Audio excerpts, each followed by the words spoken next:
So hi guys, today we're going to look at another simple little model. So what I've done is I've stuck it all together and already inked it. This time it's the Vassal of Menoth. So if we have a quick look under the close cam, this guy only came in a couple of parts. He had his arm and the main body. So like I say, I didn't bother showing you the bits of him. However, if you look, you'll see that he's got some nice robes there. And he's also got some nice chains and padlocks. As we know from the fluff, Menoth and the Protectorate just don't like any sort of wizards. This guy's a wizard, so in order to use the wizards to power their warjacks and to create warjacks and to give them some spellcasting ability, they pretty much enslave them. So this guy isn't going to be going anywhere fast. He's pretty much shackled in the Protectorate. But what does he do? Well, we'll have a quick look at his card. As you can see, he doesn't have any attacks. But he is shackled, of course, so he's not going to be doing an awful lot. If you have a look, he's not particularly fast. Again, speed 5, but that's fast enough to keep up with practically all the Menoth jacks. And of course, the rest of his abilities aren't that great. I mean, he's got the defense of 13, it's all right. Armor 13, it's all right. But his abilities, of course, just quickly, we'll take a quick scan of those. There you go.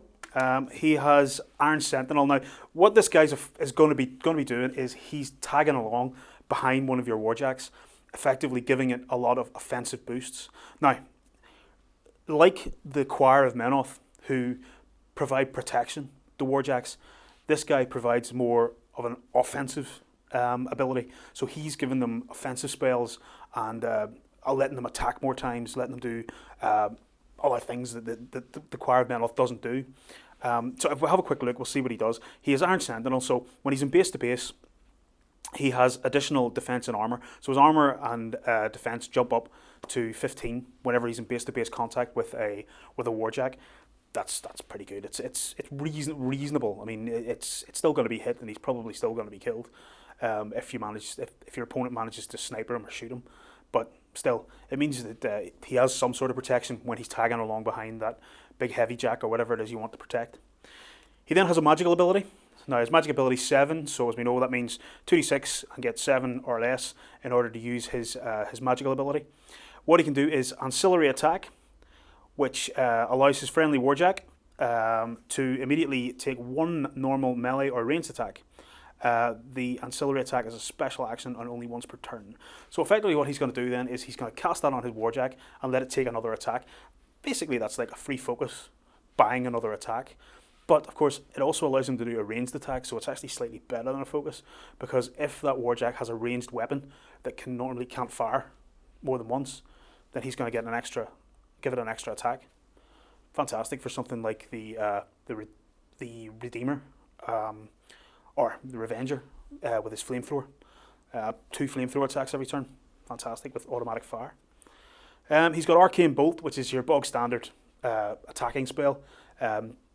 Basically, yeah, you're not going to use it very often. I couldn't see any reason why he would be using it other than perhaps to shoot at something like a pistol wraith or something that comes within range. But basically, if there's a pistol wraith out and about, and he's got a line of sight to it, it's got a line of sight to him probably, and he's not going to last very long. So finally we have Enliven, and Enliven allows the one of your faction warjack, so the warjack that he's hanging around near, next time it suffers damage, it can make a full advance. So basically what that's going to do is it's going to make your warjacks faster. So that's the one to be using on heavy warjacks. So they get shot, take maybe a point or 2 of damage, and get to make a full advance. Makes them a lot quicker. Means that you can get them down the field a lot quicker. However, one of the problems with that is you really don't want to be running those heavy warjacks outside the control area of your warcaster. So you want to get Enliven probably when you're near to some enemies, because if I remember, that advance ignores free strikes. Let's have a look. It does. It ignores free strikes. So basically, if you have your heavy warjack with your vassal tagging along behind, you can cast Enliven on it while it's in combat. Whenever something attacks it in melee combat and does a couple of points of damage to it, you can then disengage from melee and go and attack something else. Of course, you're going to be leaving this guy behind, but hey, he's only a Vassal of Menoth, who cares? So you can run your Warjack off to go and do some serious damage elsewhere. But what do we think, guys? This guy is 2 points. For 2 points, I can get myself a unit of the Choir of Menoth. So what would you go for? This little guy for 2 or Choir of Menoth for 2? I have to say I'm a Choir of Menoth man. I'm the old school. So while this guy is pretty good, he's got some nice little abilities, some nice abilities that you would put onto some Warjacks.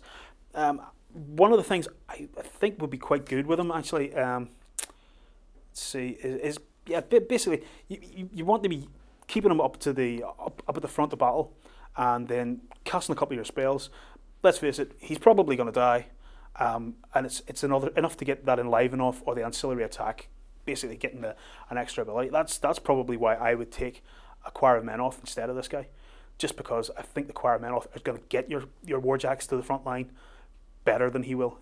He can enliven them, so they're going to get those extra advances if they take damage. The Choir of Menoth is going to stop them taking damage in the first place, hopefully. So what do you think, guys? This guy or the choir? Post some comments below and tell us.